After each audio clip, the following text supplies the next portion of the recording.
الكريم ونحن على ذلك من الشاهدين والشاكرين والذاكرين والحمد لله رب العالمين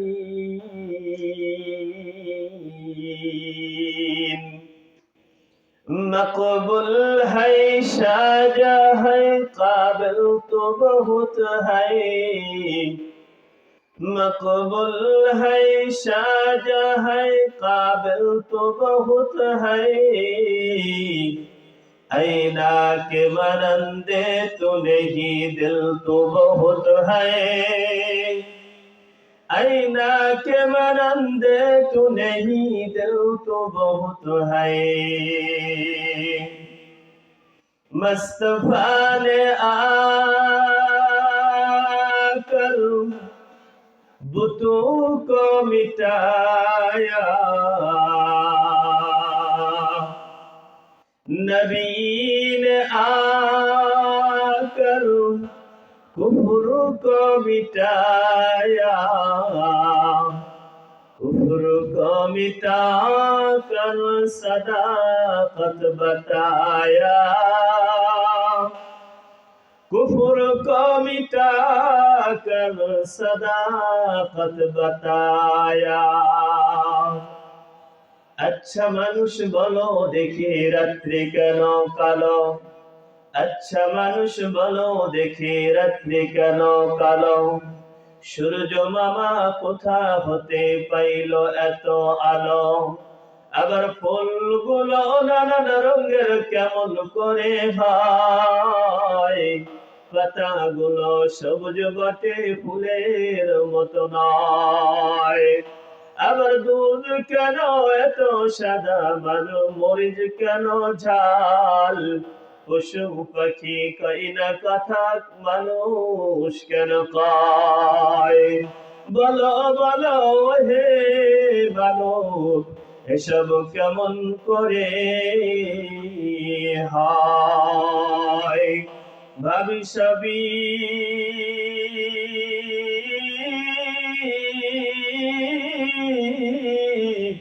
মহান প্রভুর দান নতু শিরে সিজদা করো ওহে মুসলমান লা ইলাহা ইল্লাল্লাহ লা ইলাহা ইল্লাল্লাহ লা ইলাহা ইল্লাল্লাহ লা ইলাহা ইল্লাল্লাহ لا إله إلا الله لا إله إلا الله لا إله إلا الله لا إله إلا الله محمد رسول الله صلى الله عليه وسلم আনকুটিয়া ইবতেদায়ী মাদ্রাসার উন্নতি কল্পে বার্ষিক ওয়াজ মাহফিলের সদর সভাপতি হযরতুল আল্লামা আলহাজ হযরত মাওলানা মুহাম্মদ জামাল উদ্দিন সাহেব বারাকাল্লাহু ফি হায়াতি সকলে বলি আমিন। আজকের মাহফিলের যিনি পরিচালকের ভূমিকা পালন করতেছেন আনকুটিয়ার কৃতি সন্তান আনকুটিয়ার একমাত্র মুফতি সাহেব হযরতুল আল্লাহ হযরত মাওলানা মুফতি আবু জাফর সাহেব দেগার হযরত উলামায়ে ইকরাম আমার পূর্বে আলোচনা করে ধন্য করলেন অত্র গ্রামের কৃতি সন্তান হাফেজ মাওলানা মুহাম্মদ জাকিরুল ইসলাম। আজকের প্রধান বক্তা দ্বিতীয় বক্তা সহ জাতির শ্রেষ্ঠ সন্তান হযরত উলামায়ে ইকরাম আমার সামনে উপবিষ্ট প্রাণ প্রিয় ইসলাম প্রিয় দিনদার পরহেজগার ঈমানদার মুমিন মুত্তাকিন ভাই ও মুসলমান পর্দার অন্তরালে অবস্থানরত সম্মানিত মা ও বোনেরা সকলের প্রতি আমার আন্তরিক শুভেচ্ছা ও সালাম। আসসালামু আলাইকুম ওয়া রাহমাতুল্লাহি ওয়া বারাকাতুহু। সর্বপ্রথম সেই মহিয়ান গরিয়ান রবের দরবারে শুকরিয়া জ্ঞাপন করছি যে আল্লাহ জাল্লা শানুহু আম্মা নাওয়ালুহু আমাকে আপনাকে হাজার প্রকার ব্যস্ততা থেকে ফারেক করে অসুস্থতার মতো নিয়ামত না দিয়ে সুস্থতার মতো বড় নিয়ামত দিয়ে, শুধু তাই নয়, ঈমানের মতো বড় দৌলত দিয়ে ঈমানের আওয়াজকে উচ্চার চাঙ্গা করার জন্য যে আল্লাহ জাল্লা শানহু আম্মা নাওয়ালুহু ঈমানের ব্যাটারি চার্জ করার জন্য একটা দ্বীনি মারহালা, দ্বীনি পরিবেশে বসার মতো তৌফিক দান করেছেন। এজন্য শুকরিয়া আদায় করি, বলি আলহামদুলিল্লাহ। আল্লাহ পাক যাকে চান তার দ্বারা দ্বীনের কাজ করান, আর যাকে চান না তাকে জিলাপি আর চটপটি আর বাদামের দোকানে দোকানে ঘোরায়, ঠিক কিনা? এজন্য মানে দোস্ত ভাই বুজুর্গ, যারা এখনো জিলাপির দোকান বাদাম চটপটির দোকানে ঘোরাফেরা করতেছে, আমরা দোয়া করতে থাকি আল্লাহ তাআলা যেন তাদের অন্তরের মধ্যে সঠিক বুঝ দিয়ে কোরআনের আয়োজনে শামিল হওয়ার তৌফিক দান করেন। সকলে বলি আমিন। লক্ষ কোটি দরুদ ও সালাম শেষ নবী আখিরি নবী হযরতে মুহাম্মদুর রাসূলুল্লাহ, সকলে জবান খুলে বলি সাল্লাল্লাহু আলাইহি ওয়াসাল্লাম। মেরে দোস্ত ভাই বুজুর্গ, আলোচনা আমার প্রায় শুনে থাকেন, যেহেতু আমি এই গ্রামেরই সন্তান, তারপরেও যে কথাগুলো দেখে আসছি পড়ে আসছি এর উপরে কিছু কথা মুযাকারা করার চেষ্টা করব। কারণ তাফসীর করার মতো জ্ঞান, হিম্মত, ধৈর্য কোনোটাই আমার নাই, এরকম যোগ্যতাও আমার নাই। তারপরেও বাকি মুরব্বীদের ইচ্ছা, পিতামাতার দোয়ার বরকতে, উস্তাদদের দোয়ার বরকতে আপনাদের সম্মুখে দু চারটা কথা বলার জন্য ইচ্ছা আর প্রয়াস রাখছি। আল্লাহ পাক যেন তৌফিক, ধৈর্য, হিম্মত দান করেন। সকলে বলি আমিন। এমন একটি সূরা আমি আপনাদের সম্মুখে তেলাওয়াত করেছি, যেই সূরাটা সকলের পরিচিত, সূরাতুল ফাতিহা। যেই সূরাটা না পড়লে নামাজ হয়, যদি কোনো মানুষ নিজের নামাজটা সঠিক করতে চায়, সালাতটা সঠিক করতে চায়, তাহলে সেই মানুষটার জন্য সূরাতুল ফাতিহা পড়া বাধ্যতামূলক, ঠিক কিনা? এজন্য সূরাতুল ফাতিহার উপরেই কিছু কথা বলার চেষ্টা করব ইনশাআল্লাহ। যে কোনো আয়াত বা সূরার তাফসীর জানার জন্য, বোঝার জন্য ওই আয়াত বা সূরার শানে নজুল জানা দরকার আগে, ঠিক কিনা? মুফাসসিরে কেরাম যেভাবে লেখেন, আল্লাহর নবী সাল্লাল্লাহু আলাইহি ওয়াসাল্লাম যখন 41 বছর বয়স আনুষ্ঠানিকভাবে নবুয়ত প্রাপ্ত হন, 40 বছর বয়স ওভার হয়ে 41 বছর যখন কয়েকদিন বয়স চলতেছে, নবীজি সাল্লাল্লাহু আলাইহি ওয়াসাল্লাম সূরাতুল আলাকের 5টা আয়াত নাযিল হয়েছে। অনেক দিন হয়ে গেছে কোন আয়াত আর দুনিয়ার বুকে নাযিল হয় না। নবীজি রাস্তা দিয়ে চলতেছেন, হঠাৎ করে দেখে আসমান আর জমিনের মাঝখানে নূরের চেয়ারের উপরে বসে কে যেন নবীকে সালাম দিয়ে ডাকে, ইয়া মুহাম্মদ। নবীজি সাল্লাল্লাহু আলাইহি ওয়াসাল্লাম যখন এই অবস্থা দেখে মনের মধ্যে একটু ভয় হয় যে আসমান আর জমিনের মাঝখান থেকে কে আমাকে ডাকে। আমার একটা নূরের চেয়ারও দেখা যায়, চেয়ারের উপরে কে যেন বসে আছে।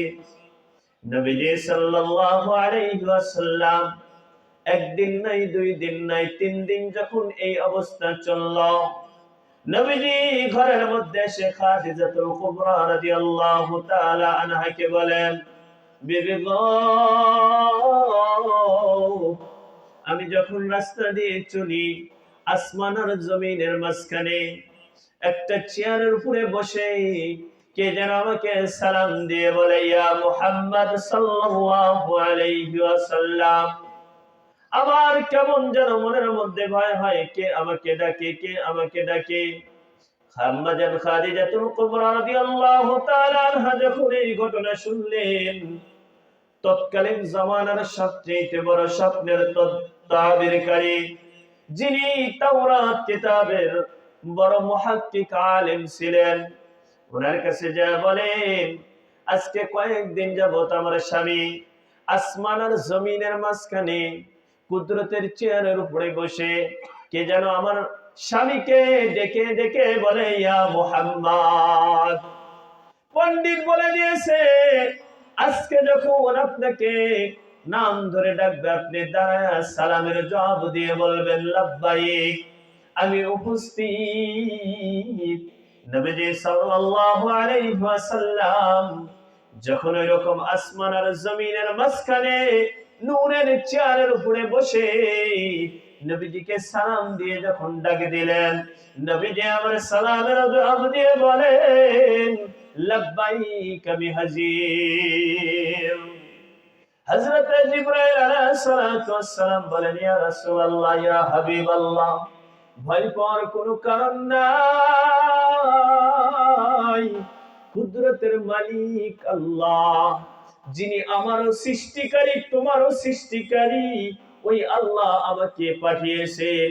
এজন্যই কবি বলেন, মান্না গুফতাম দার জমিনে আসমা বুআদ গুফতান দার কুলুবে মুমিনা।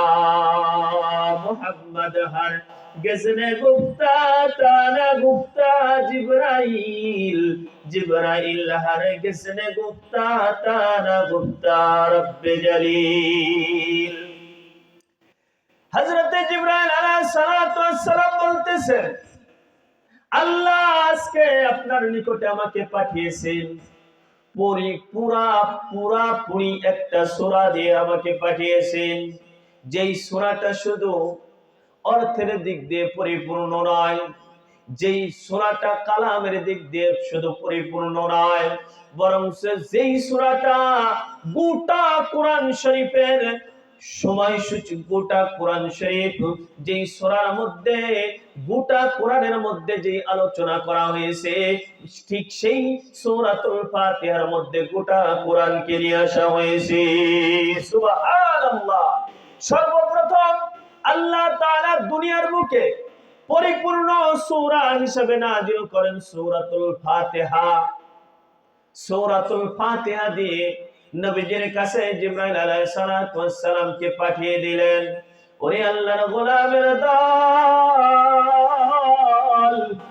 আরে ওরা যত মানুষ আছে, আল্লাহ কেমন যেন মানুষদেরকে শিখায় দিলেন, বান্দা তুমি কেমন করে আমার কাছে দরখাস্ত করবা। ডাকার মতো ডাকলে খোদা কেমনে শোনে না।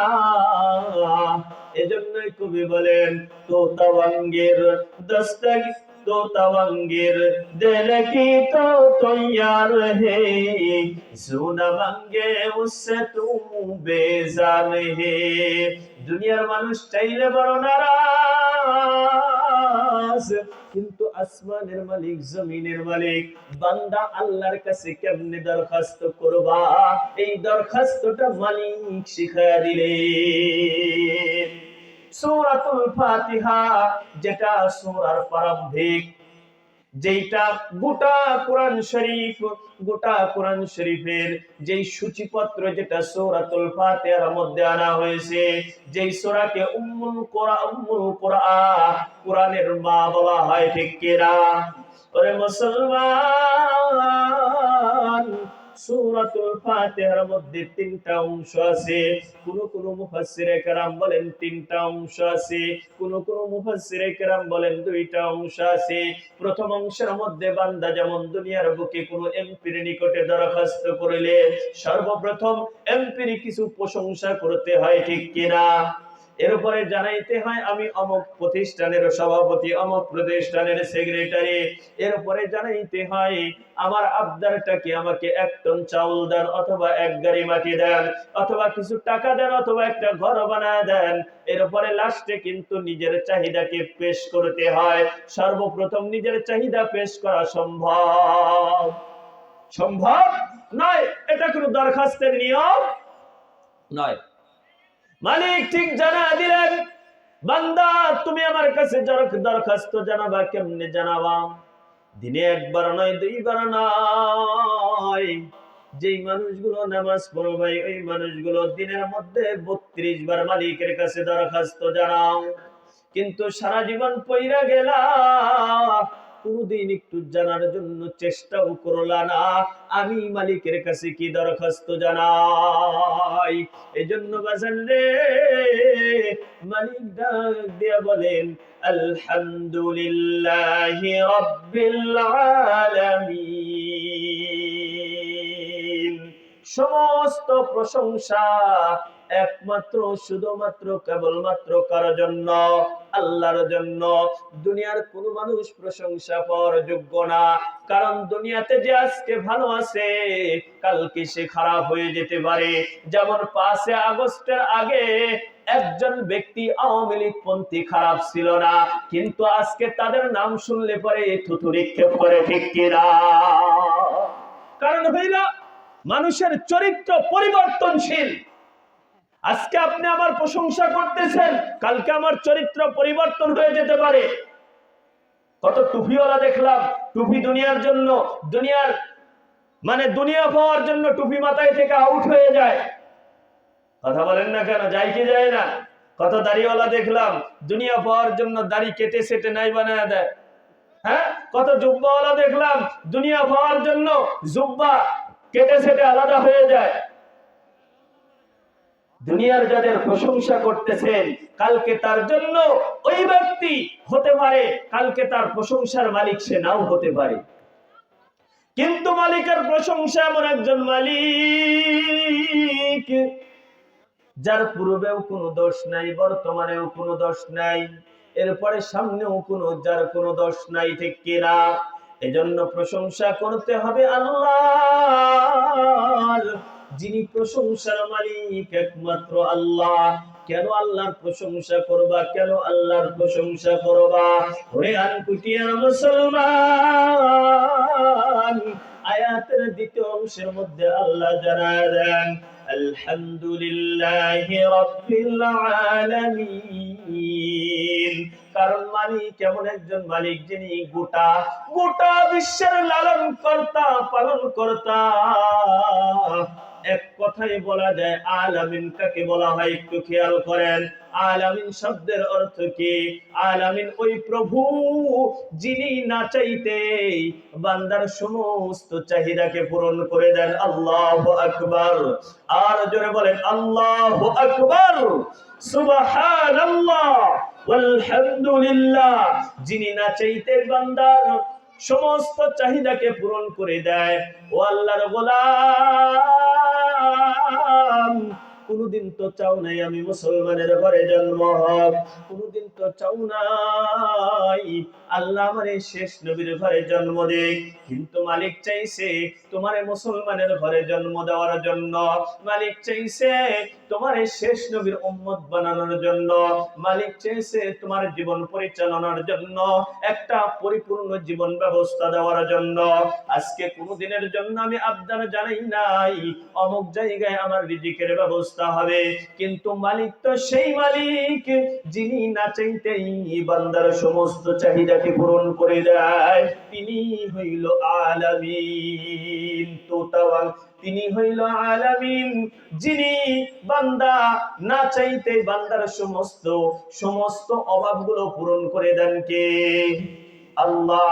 যেমন বেঈমানের দলগুলো কোনদিনের জন্য আল্লাহর কাছে রিজিক চায় না, কোনদিনের জন্য আল্লাহর কাছে অর্থ সম্পদ চায় না, কিন্তু আল্লাহ দুনিয়ার মধ্যে এত অঢাল অর্থ সম্পদের মালিক বানায় দিছে, সম্পদ তাদের গলায় ঝুলায় দেয়া জাহান্নামী বানায় দেওয়া হবে। আজকে দুনিয়ার বুকে দেখা যায় সম্পদের জন্য মারামারি, অর্থের জন্য মারামারি। দুনিয়ার বুকে দেখা যায় মানুষ নিজের ক্ষমতার জন্য মারামারি।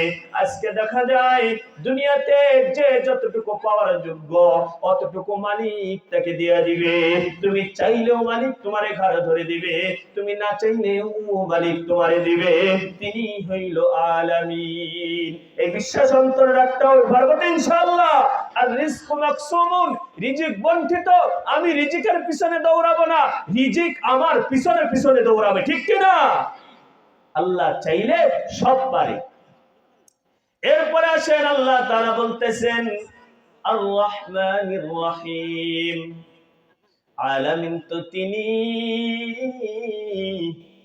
যিনি পরম করুণাময়, অসীম দয়ালু।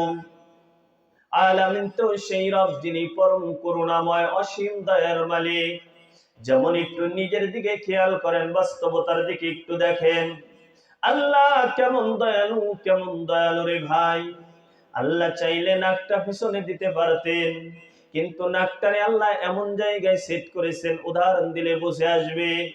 একটা খাবার হাতের মধ্যে নিছো, খাবারটা চোখ দ্বারা দেখছো, দেখতে বড় ভালো দেখা যায়, কিন্তু খাবারটা যখনই নাকের সামনে নিছো, মুখের মধ্যে দিবা, নাকের মধ্যে ঘ্রাণ চলে যায়, ঠিক কিনা? নাকেও ধরা পড়ে নাই খাবারটা ভালো না মন্দ। আল্লাহ মানুষের জবানের মধ্যে এত সুন্দর একটা মেশিন সেট করে দিছে, খাবারটা তিতা ভটকা নাকি পানসা নাকি মিষ্টি, এইটা কিন্তু মালিক দেখা দিচ্ছে। তাহলে বাজান রে, আমার নিজের মধ্যেই আল্লাহ কত রহমান। আল্লাহ চাইলে আমার নাকটারে পিছনে দিলে কত সমস্যার সম্মুখীন হইতাম। আল্লাহ চোখটারে কত সুন্দরভাবে, কত সুন্দর আবরণ দিয়ে তৈরি করেছে, কত সুন্দরভাবে সুরক্ষিত রেখেছে, কারণ চোখটা বড় দামি সম্পদ, ঠিক কিনা? চোখের মধ্যে যদি ধুলা পড়ে, এমন একটা সিস্টেম তৈরি করে দিয়েছে, চোখের পাতাটা বারবার পড়বে, ধুলাগুলো সরে যাবে। চোখের সামনে লোমগুলো দিয়েছে যাতে করে ধুলাটা সরাসরি হিট না করে। এরপরে চোখের মধ্যে কপাল আর এখানে গালের মধ্যে চোখের চোখটা মাঝখানে রেখে দিয়েছে, যদি আঘাত লাগেও বাহিরে লাগবে যেন সরাসরি চোখের মধ্যে বান্দার না লাগে। আল্লাহ বড় দয়ালু বাজান রে, আল্লাহ তোমারে আমারে 3.5 হাত বানাইছে, একটু নিজেরে নিয়ে নিজে চিন্তা করো, দেখবা নিজের মধ্যে কত দয়া। আল্লাহ কতগুলো নিয়ামত দিয়া রাখছে, আমার পা থেকে মাথা পর্যন্ত সব জায়গায় নিয়ামতে ভরপুর।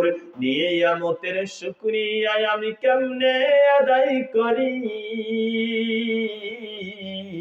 কারণ যেদিকে তাকাই সেদিকেই মালিকের নিয়ামত। এজন্যই তো বান্দা প্রত্যেকদিন নামাজের সময় বলে আর-রহমানির রহিম। সমস্ত আল্লাহ তাআলার দয়া, অসীম দয়া এবং অনুগ্রহ, তিনি হইল আলামিন। এরপরে আবার প্রত্যেকদিন বলি মালিক ইয়াউমিদ্দিন। কিয়ামত দিবসের মালিক কে? কিয়ামত দিবসের মালিক কে? একজন মুসলমানের জন্য এটা ঈমানি দায়িত্ব হইল কিয়ামত দিবসের উপরে বিশ্বাস স্থাপন করা, ঠিক কিনা? আমানতু বিল্লাহি ওয়া মালাইকাতিহি ওয়া কুতুবিহি ওয়া রুসুলিহি ওয়াল ইয়াউমিল আখির ওয়াল কদরি খাইরিহি ওয়া শাররিহি মিনাল্লাহি তাআলা ওয়াল বাসি বাদাল মাউত। কিয়ামত দিবসের মালিক হইল আল্লাহ, কিয়ামত দিবসের মালিক আল্লাহ।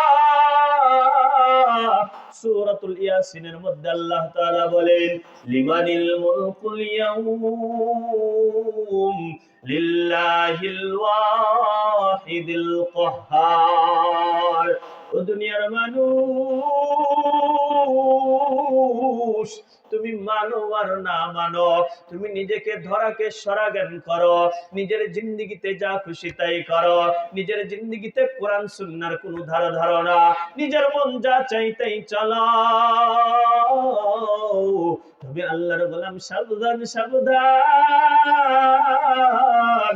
আল্লাহ কিন্তু প্রশ্ন ফাঁস করে দিয়েছে, দুনিয়াতে যেমনে চলো সেমনে চলো, যেদিকে খুশি সেদিকে চলো, কিন্তু একটা দিন কিন্তু আসবে যেই দিন আমি মালিকের কাছে ধরা পড়তে হবে, যেই দিন আমি মালিকের সম্মুখীন হইতে হবে।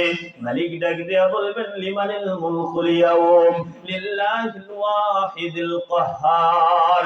আজকের দিনটা কার? আজকের দিনটা কার? দুনিয়াতে তোমার দিন ছিল, তোমার সময় ছিল, মসজিদে মুয়াজ্জিন আযান দেয় হাইয়া আলাস সালাহ, আসো কল্যাণের দিকে। মসজিদে মুয়াজ্জিন আযান দেয় হাইয়া আলাস সালাহ, আসো নামাজের দিকে। হাইয়া আলাল ফালাহ, আসো কল্যাণের দিকে। কিন্তু তুমি আল্লাহর গোলাম, নিজের সময়টাকে, নিজের দিনটাকে নামাজের দিকে না এসে, সালাতের দিকে না এসে, কল্যাণের দিকে না এসে মনে করতেছো দুনিয়ার কাজকর্মগুলো করাই হইল কল্যাণ। ঠিক কিনা? দুনিয়ার কাজকর্ম করাই হইল কল্যাণ। দুনিয়াতে যেখানেই থাকবো মনে করতেছি কল্যাণ। বাসান ওরে আনকুটিয়ার মুসলমান, যেখানেই থাকো না কেন ধরা কিন্তু পড়তে হবে। এজন্যই মালিক বলেছেন কিয়ামতের ময়দানে আমি আল্লাহ প্রকাশ করব এবং সেদিন মহারাগে রাগান্বিত কহার রূপ ধারণ করবে। মুফাসসিরে কেরাম লেখেন দুনিয়ার বুকে আল্লাহ রহমান, দুনিয়ার বুকে আল্লাহ রহিম, দুনিয়ার বুকে আল্লাহ গফফার। যদি আল্লাহ রহমান না হইতো বেঈমানের দল খাবার পাইতো না। যদি আল্লাহ রহমান না হইতো 2টা মিনিটের জন্য যদি মালিক অক্সিজেন বন্ধ করে তাহলে বাঁচা সম্ভব? কথা বলেন, সম্ভব? সম্ভব না। মালিক যদি 2 মিনিটের জন্য, 5 মিনিটের জন্য, বোঝা গেছে দুনিয়ার মানুষ বুঝছো কেমনে করোনার মধ্যে অক্সিজেন কিনে কিনে নিতে হয়। যদি বাজান রে মালিক চায় অক্সিজেন বন্ধ করে দেব, কোনো আবদার নাই, কোনো কিছু করার নাই। মালিক যদি কহার হইতো মালিক চাইলে পানি বন্ধ করতে পারতো। কারণ তোমারে মালিক ডাকে আর তুমি বেঈমানের দল পইরা পইরা তুমি লেপের মধ্যে ঘুমাও। একদিনের জন্য খাবার বন্ধ করে নাই, একদিনের জন্য অক্সিজেন বন্ধ করে নাই, বরং আল্লাহর নবী সাল্লাল্লাহু আলাইহি ওয়াসাল্লাম বলেন আদ-দুনিয়া সিজনুল মুমিনিন ওয়া জান্নাতুল কাফিরিন। দুনিয়াটা মহিল মুমিনদের জন্য কয়েদখানার মতো। কারণ দুনিয়ার মধ্যে মুমিন চাইলেই ফজরের সময় লেপের নিচে ঘুমাইতে পারে না। দুনিয়ার মধ্যে মুমিন চাইলে কিস্তির ঘরে যায় কিস্তি তুলতে পারে না। দুনিয়ার মধ্যে মুমিন চাইলে সুদের উপরে টাকা লাগাইতে পারে না। দুনিয়ার মধ্যে মুমিন চাইলে ঘুষ দেওয়া চাকরি নিতে পারে না। দুনিয়ার মধ্যে মুমিন চাইলে হারামকে হালাল জানিয়ে খাইতে পারে না। কিন্তু যারা হারামখোরের দল, দুনিয়া থেকে যারা নিজেকে স্বর্গ মনে করতেছো, হারামখোরের দল কিস্তির ঘরে কিস্তি তোলে, হারামখোরের দল নামাজ না পড়িয়া লেপের নিচে ঘুমায়, হারামখোরের দল হারাম হালালের মধ্যে কোনো তমিজ নাই রে ভাই। দুনিয়ার মধ্যে কিন্তু আল্লাহ ছাইরা দিছে, তবে ছাড় দেয় না। আল্লাহ ছাড় দিয়েছে, ছেড়ে দেয় নাই। এজন্য কিয়ামতের ময়দানের ব্যাপারে বিশ্বাস রাখতে হবে। শুধু তাই নয়, আল্লাহ তাআলা ডাক দিয়ে বলবেন ওয়ামতাজুল ইয়াউমা আইয়ুহাল মুজরিমুন। কিয়ামতের ময়দানে বেঈমানগুলোকে আলাদা করবে, মুমিনগুলোকে আলাদা আলাদা কইরা দিবে। বাজানরে মুমিনদের আলাদা কইরা নিবে। শুধু বুঝাইতে চাচ্ছিলাম সামনের দিকে আগাইতে হবে বাজার, বুঝাইতে চাচ্ছিলাম যেখানে ঘরো যে বাজার থেকে বাজার খাও না কেন এই বিশ্বাস অন্তরের মধ্যে রাখো। কিয়ামতের ময়দান আল্লাহর সামনে কিন্তু হাজির হইতে হবে। আর এ ব্যাপারে ঈমান রাখা একজন মুমিনের জন্য দায়িত্ব। যদি কোনো মানুষ কিয়ামতের ময়দানকে বিশ্বাস না করে সে কখনো ঈমানদার হইতে পারে না। এরপর আল্লাহ তাআলার কাছে নিজের পরিচয় তুলে ধরতেছে। নামাজের মধ্যে দরখাস্তের মধ্যে বললাম প্রশংসা করি কার, যিনি আমাকে আপনাকে লালন করেন পালন করেন, আলামিন, যিনি অত্যন্ত পরম দয়ালু অসীম দয়ালু মালিক এবং যিনি কিয়ামত দিবসের মালিক। বাজান এবার দরখাস্ত করতেছি ইয়াকা না'বুদু ওয়া ইয়াকা নাস্তাঈন।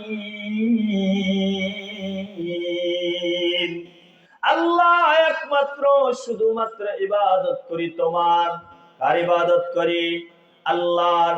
মাথা নত করি কার সামনে? আল্লাহর সামনে।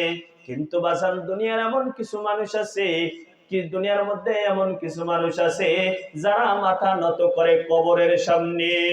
ঠিক কিনা? অথচ একমাত্র সিজদা পাওয়ার উপযোগী কে? আল্লাহ।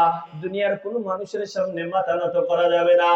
হাজিউল হারামাইন যিনারা আছেন তিনারা জানেন যখনই রাসূল সাল্লাল্লাহু আলাইহি ওয়াসাল্লামের রওজা মুবারকে সালাম দেওয়া হয় সঙ্গে সঙ্গে তাদের হাত ধরে সামনের দিকে পাঠায় দেয়, কারণ তারাও জানে বাংলাদেশ ইন্ডিয়া পাকিস্তানের মানুষ কবরে সিজদা দেওয়ার জোম, কারণ বাংলাদেশের কবরই ছাড়ে না, আর রহমাতুল লিল আলামিনের কবরে না জানি সিজদা দিয়া দেয়।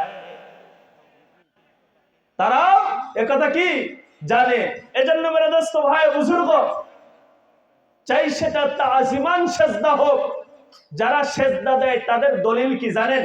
চমৎকার একটা দলিল দেয় তারা, যে ফেরেশতারা আদম আলাইহিস সালামকে সেজদা দিছে। কি সেজদা দিছে? তাজিমান সেজদা। আমি আমার পীর সাহেবের কবরে সেজদা দেই, তাজিমান সেজদা। কি দেই? তাজিমান সেজদা দেই, সম্মানের সেজদা। সুন্দর একটা উত্তর দিয়ে দিবেন। নবী মুহাম্মদুর রাসূলুল্লাহ সাল্লাল্লাহু আলাইহি ওয়াসাল্লামের শরীয়তের মধ্যে তাজিমান হোক আর ইবাদতান হোক, আল্লাহ ছাড়া কাউকে সেজদা দেওয়া জায়েজ নাই। এজন্য আমি প্রায় অনেক সময় বলি, খাজার নামে মাজার করে দেখাই যারা খাজার শান, দিনে করে ভণ্ডামি আর রাত্রে মারে গাজায় টান। খাজার নামে মাজার করে দেখাই যারা খাজার শান, দিনে করে ভণ্ডামি আর রাত্রে মারে গাজায় টান। দাড়ি টুপি নাই কোতার আছে শুধু চুল, সুন্নাতের খবর নাই সে আশিকে রাসূল। মাজারে সারা বেলা, মাজারে সারা বেলা চলে শুধু গাজার বেলা, মাজারে সারা বেলা চলে শুধু নারীর বেলা। ঠিক কিনা? এরকম প্রমাণ যদি চান আমি দিতে পারবো। ভাগ্য চক্রে কোনো এক সময় কুষ্টিয়ার একটা মাজারে গিয়েছিলাম, যেখানে প্লেটে করে গাঁজা বিক্রি হয়। কিসে করে? প্লেটের মধ্যে গাঁজা, এরকম চটাইয়ের মধ্যে করে গাঁজা বাসি সব কিছু নিয়ে বিক্রি করতেছে, ওপেনে চলতেছে। এজন্য মেরে দোস্ত ভাই বুজুর্গ, আমি বলতেছি না যে হক্কানি আলেমদের দরবারে আপনারা যাবেন না, তবে যাইতে হবে কার দরবারে? যার দরবারে গেলে কিছু পাওয়া যায়। কিছু কি করা যায়? পাওয়া যায়। পাওয়া বলতে দুনিয়ায় কিছু না, দুনিয়ার টাকা পয়সা, দুনিয়ার কামাই করার জন্য না, আখিরাত কামাই করার জন্য যাইতে হবে। পারবেন তো ইনশাআল্লাহ? সামনের দিকে অগ্রসর হই। ইয়াকা নাবুদু, আমি ইবাদত করব একমাত্র শুধুমাত্র কেবলমাত্র কার? আল্লাহর। দুনিয়ার কারোর জন্য ইবাদত করব না। এরপরে বলতেছি ইয়াকা নাস্তাঈন, শুধু মালিক রে তোমার প্রশংসা করলাম, তোমাকে মালিক বলে মানলাম, তুমি কিয়ামত দিবসের মালিক। তোমার কাছে আমরা সাহায্য চাই আল্লাহ, তোমার কাছে আমাদের চাওয়ার পাওয়া আছে। বাজান আজকে দুনিয়ার মানুষের কাছে সাহায্য প্রার্থনা করে, ঠিক কিনা? যদি দুনিয়ার মানুষের কাছে সাহায্য প্রার্থনা করো, মালিক দুনিয়ার মানুষ সাহায্য চাইলে বড় বেচারা হয়ে যায়, ঠিক কিনা? কিন্তু দুনিয়ার মানুষের কাছে না চাইলে বড় খুশি হয়ে যায়। আর আল্লাহ এমন একটা রব, যিনি সব সময় বান্দা চাইতে দেরি, বান্দাকে দিতে দেরি নাই। প্রশ্ন আসতে পারে, হুজুর দুনিয়ার বুকে এত দোয়া করি দোয়াগুলো কবুল হয় না কেন? দুনিয়ার মধ্যে আল্লাহর কাছে দোয়া করি, মালিক রে তুমি এই ক্ষতি থেকে আমাকে বাঁচাও, কিন্তু তার উপরে ওই ক্ষতির মধ্যে পড়ে যাই। বাঁচান রে, হাদিসের মধ্যে লেখে বান্দার যত দোয়া করে সমস্ত হালাল দোয়াগুলো আল্লাহ কবুল করেন, কিন্তু 10% দোয়া দুনিয়ার মধ্যে দেওয়া হয়, বাকি 90% দোয়ার ফজিলত, বাকি 90% দোয়ার ইনাম পুরস্কার কিয়ামতের ময়দানে দেওয়া হবে। কারণ দুনিয়ার বুকে বাবা আছে, মা আছে, সন্তান সন্ততি আছে, দুনিয়ার বুকে কষ্ট পাইলে সাহায্য প্রার্থনার জায়গা আছে, কিন্তু কিয়ামতের ময়দান ভয়ঙ্কর হবে, যেখানে কোনো সাহায্যকারী পাওয়া যাবে না। ইয়াকা না'বুদু ওয়া ইয়াকা নাস্তাঈন, মালিক আমি আপনার কাছে, আমরা আপনার কাছে সাহায্য চাই। বলে বান্দা তুমি চাও কি একটু বলো। বাসান্ডে এরপরে আমরা পড়ি ইহদিনাস সিরাতাল মুস্তাকিম, সরল সঠিক একটা পথ দেখাও আমাদের, ঠিক কিনা? কি পথের আশা করি? সরল পথের আশা করি, যে পথে চললে, যে পথে চলে মানুষ পুরস্কার পেয়েছে, ঠিক কিনা? এমন পথ দেখায় না যে পথে দেখলে মানুষ তিরস্কারের যুক্ত হয়ে যায়। এমন পথের পথিক বানাও যে পথে চললে মানুষ পুরস্কার পায়। আমরা চাই আল্লাহ আপনি আমাদেরকে হিদায়াতের পথ দেখান। আল্লাহ তাআলা মানুষকে হিদায়াত দেওয়ার জন্য একটা নয়, দুইটা নয়, 1,24,000 মতান্তরে 2,24,000 পয়গম্বর পাঠিয়েছেন। একমাত্র শুধুমাত্র কেবলমাত্র কেমন করে আল্লাহ ভোলা মানুষগুলো আল্লাহর রাস্তায় চলে, কেমন করে আল্লাহ ভোলা মানুষগুলো আল্লাহর পথ চেনে। বাজানরে শুধু 1,24,000 মতান্তরে 2,24,000 পয়গম্বরই পাঠান নাই, সঙ্গে সঙ্গে 100টা সহিফা পাঠিয়েছেন। শুধু তাই নাই, 4টা বড় কিতাব পাঠিয়েছেন, যাতে করে এই মানুষগুলো হিদায়াতের উপরে চলে। ওরে আল্লাহর গোলাম, আল্লাহ এত আয়োজন করার পরেও ও বাজান রে, আজকে মানুষগুলো হিদায়াতের উপরে আনার জন্য, হিদায়াতের পথ দেখানোর জন্য, নিচে কেমনে হিদায়াতের পথের উপরে চলে, হিদায়াতের পথটাকে মজবুত করার জন্য আমার তাবলীগের সাথী ভাইয়েরা সকালবেলা নিজের খায়া নিজের বইরা বাড়ি বাড়ি যায় ডাকে, আসো ভাই নামাজের দিকে, আসো কল্যাণের দিকে। মসজিদে হিদায়াতের আলোচনা হইতেছে, বারবার ডাকে। ইস্তেমার ময়দানে লক্ষ লক্ষ মানুষ, সকলের মনের একটা মাকসাদ থাকে, কেমনে করে নিজের মনের মধ্যে হিদায়াতের হাওয়া চালু করা যায়। সারা পৃথিবী থেকে আলেমরা আসে, একটাই উদ্দেশ্য, মানুষগুলো কেমনে হিদায়াত প্রাপ্ত হয়। বাসান্ডে বরিশালের চরমনায়ের ময়দান, চরমনায়ের আল্লাহর কুতুবরা একটাই আওয়াজ তুলে, মানুষের মনের মধ্যে কেমনে হিদায়াতের হাওয়া চালু করা যায়, কেমনে মানুষ হিদায়াতের উপরে চলে। বাংলাদেশের সমস্ত হক্কানি ওলামায়ে কেরামরা একই আওয়াজ তুলে, কেমনে মানুষ হিদায়াতের উপরে আসে, কেমনে নিজেরা হিদায়াতের উপরে চলে। বাজানে হিদায়াতটা বড় দামি জিনিস। হিদায়াতের পথটা কোন পথ এটা আগে জানার দরকার আছে। যেই পথের মধ্যে কোনো বক্রতা নেই, কোনো ভুল নেই, কোনো বক্রতা নেই, কোনো ভুল নেই। যেই পথটা এমন একটা পথ, যেই পথটা চলতে চলতে মাঝখানে কোনো কাটা নাই। যেমন এখান থেকে ঢাকার রাস্তাটা বলেন তো হিদায়াতের পথ না কাটা পথ? কথা কয় না কেন? এটা কাটা পথ, কারণ এখান থেকে ঢাকা যাইতে হইলে আগে কাশিকাটা যাইতে হবে, কাশিকাটা থেকে কাইটা এরপরে ঢাকা যাইতে হবে। তার মানে এটা সরাসরি পথ ঢাকার নয়, এখানে কাটতে হয়। কিন্তু কাশিকাটা থেকে এক রোড হয়ে সরাসরি ঢাকা যাওয়া যায়, এই পথটা হইল ডাইরেক্ট পথ, ঢাকার পথ, ঠিক কিনা?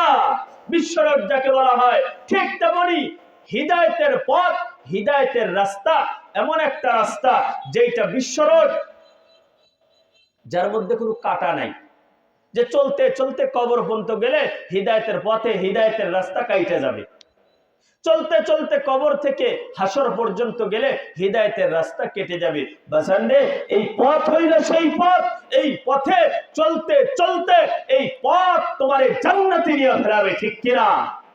এর নাম হইল হিদায়াতের পথ। এর নাম কি? হিদায়াতের পথ। এই পথটা হলো প্রশস্ত পথ। যদি গোটা বিশ্বের মানুষ এই হিদায়াতের রাস্তার উপরে চলে, রাস্তার প্রশস্ততা কমবে? রাস্তার প্রশস্ততা কমবে না। আবার গোটা মানুষ যদি হিদায়াতের পথ ছেড়ে গুমরাহির পথে চলে, আল্লাহ তাআলার কুদরতের এতটুকু পর্যন্ত ক্ষতি হবে না। আল্লাহ তাআলার কুদরতের মধ্যে কোনো ক্ষতি হবে না। এজন্য বলে দোস্ত ভাই বুজুর্গ, দুনিয়ার বুকে চলতে চলতে মানুষের সামনে দুইটা পথ খোলা। আমি আপনি প্রত্যেকদিন নামাজের মধ্যে বলি ইহদিনাস সিরাতাল মুস্তাকিম সিরাতাল্লাযীনা আন'আমতা আলাইহিম। আজ থেকে এখান থেকে ডিসিশন নিতে হবে, ডিসিশন ফাইনাল করতে হবে কোন পথের পথিক আপনি হবেন। দুনিয়াতে চলতে চলতে জান্নাতের পথের পথিক হবেন কিনা জাহান্নামের পথের পথিক হবেন। আপনি প্রত্যেকদিন আল্লাহর কাছে, আমি প্রত্যেকদিন আল্লাহর কাছে আরজি জানাই ইহদিনাস সিরাতাল মুস্তাকিম। আল্লাহ আপনি আমাকে সরল সঠিক রাস্তা দেখান। যে রাস্তায় চলনেওয়ালাদেরকে আপনি পুরস্কার দিয়েছেন এমন রাস্তায় চলেন না যে রাস্তায় চললে পরে মানুষ গুমরাহির পথে চলে, যে রাস্তায় চললে পরে মানুষ ধ্বংস হয়ে যায়। ওরে আল্লাহর গোলামের দল, যদি তুমি হিদায়াতের পথে চলতে চাও, মালিক কোরআনে পাকে সূরাতুল বাকারার প্রথম দিকে বলে দিয়েছেন আলিফ লাম মিম যালিকাল কিতাবু লা রাইবা ফীহি হুদাল লিল মুত্তাকিন।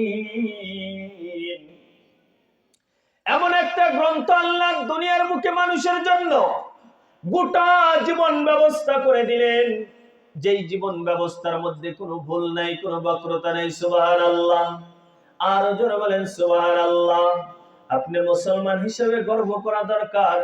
বিশ্বের মধ্যে সবচেয়ে বড় লাইব্রেরি অক্সফোর্ড বিশ্ববিদ্যালয়, যেটা লন্ডনে অবস্থিত। লন্ডনের যে লাইব্রেরি আছে, লাইব্রেরির মধ্যে সবচেয়ে উপরের তাকের মধ্যে যেই গ্রন্থটা রাখা হয়েছে, সেই গ্রন্থটার নাম হইল কোরআন। সেই গ্রন্থের নাম কি? আল কোরআন।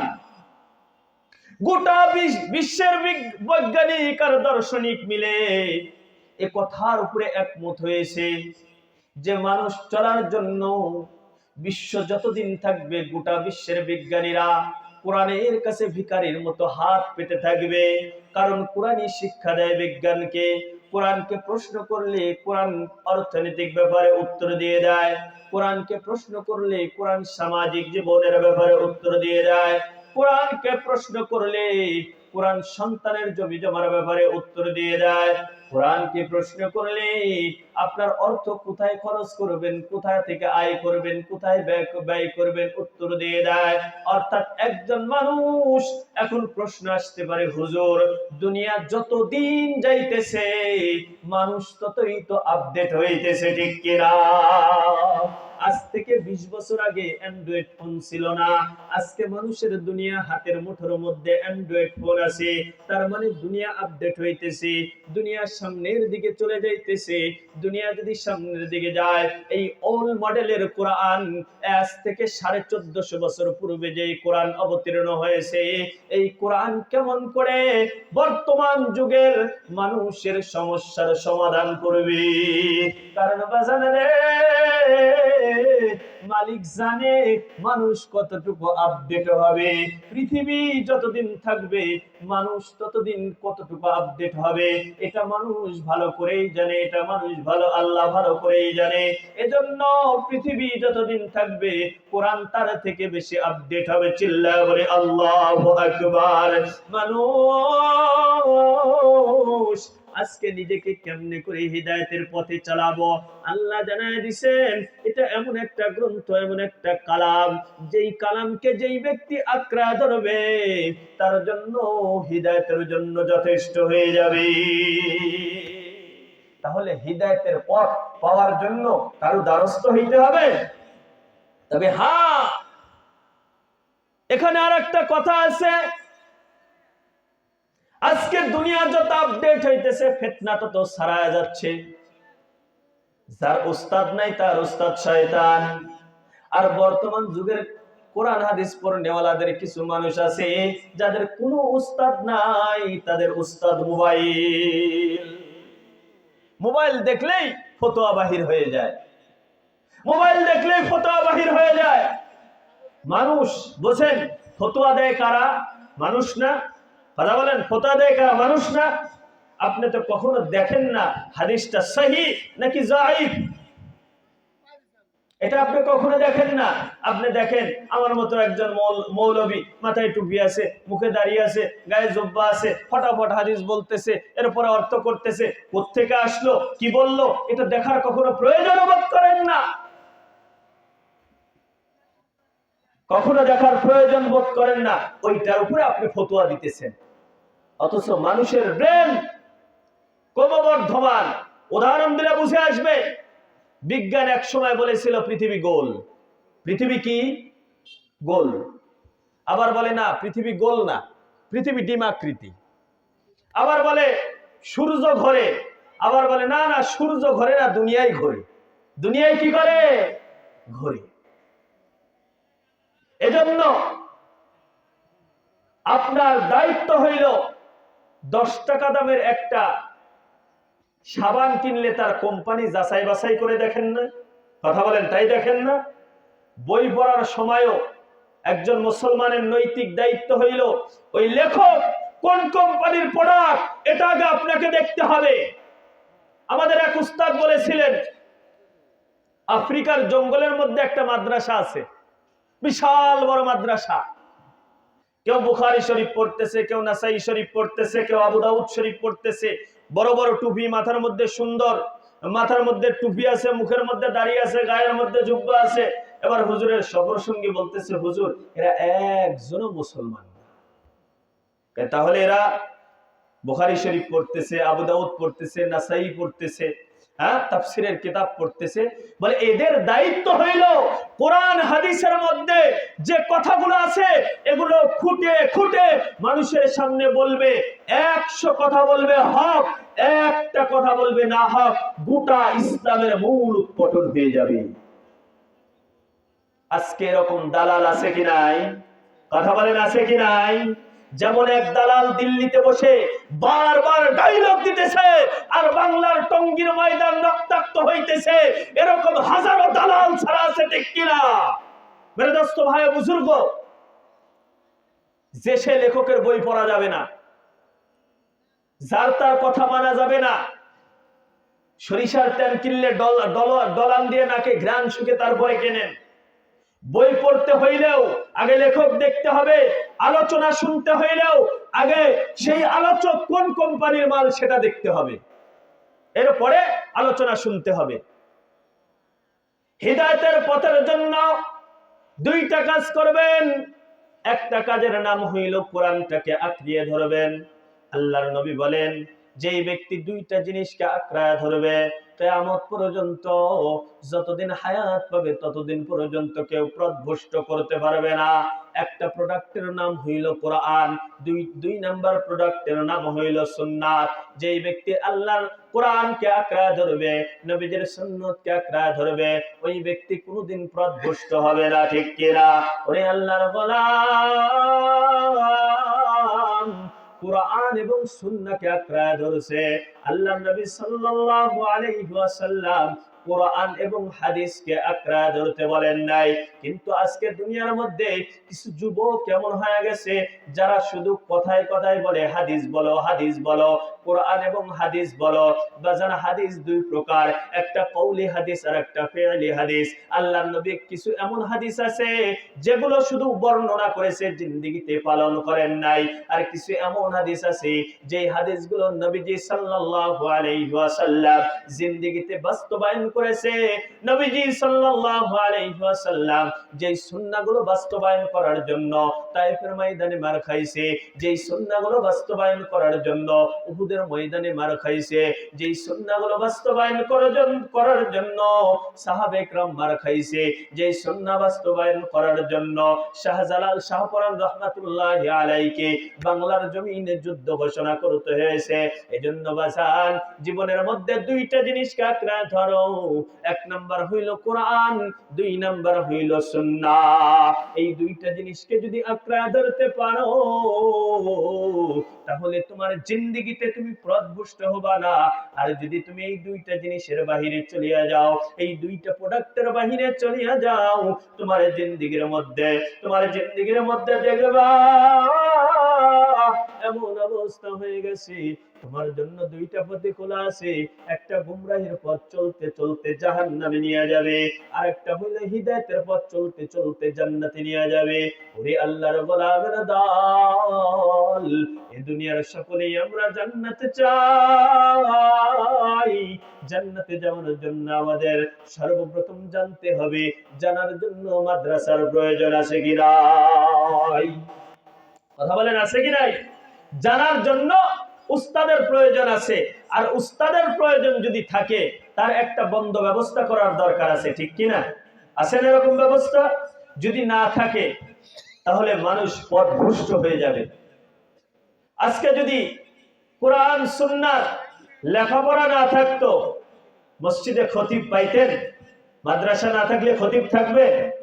মাদ্রাসা না থাকলে ইমাম থাকবে? মাদ্রাসা না থাকলে ঈদগাহের খতিব থাকবে? এজন্য বাজান মাদ্রাসার প্রয়োজন আগে। কারণ আমার নামাজ সহি হবে কখন? যখন সহি পড়নেওয়ালা কোন উস্তাদের কাছে আমার ইমাম সাহেব পড়বে। এজন্য অনেক সময় আনকুটিয়ার বুকে 3টা প্রতিষ্ঠান মাদ্রাসা আছে। কয়টা আছে? 3টা। আনকুটিয়ার মানুষ ভালো করে শোনো, আল্লাহ পাকের খাস রহমত। একটা আছে হাফিজিয়া মাদ্রাসা, একটা আছে সকালের মক্তব, আর একটা আছে আনকুটিয়া মহিলা মাদ্রাসা। এজন্য পাবনা জেলায় যেখানেই যান সেখানেই দেখবেন চাটমোহর থানার আলেম সবচেয়ে বেশি। আর চাটমোহর থানার মধ্যে আলহামদুলিল্লাহ